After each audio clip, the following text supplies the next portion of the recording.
समस्त को नमस्कार। मु प्रमिता भवृत गवर्नमेंट हाई स्कूल लखीमपुर छात्री अटे।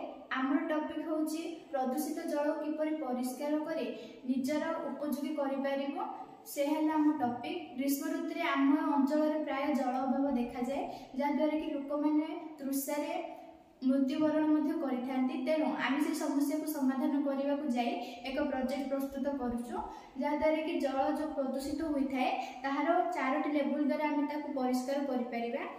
प्रथम लेवल रे आम पानी पकेला पर जो अंगारफली जो बड़ बड़ पदार्थ थाए ताहा प्रथम लेवल रही जाए। सेकेंड लेवल को गला गुड़ी बड़े छोट छोट पदार्थ सेकेंड लेवल रे रहे।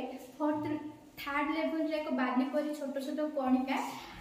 थर्ड लेवल रे फोर्थ लेवल को गला कपा परी केते पदार्थ थाए जहाँ शोषी दे एक परिष्कार जल आमको दे थाए। से जल को आम चाष कि पीवा उपयोगी जहाँद्वारा कि आम अंचल जल असुविधा देखा दौना। धन्यवाद।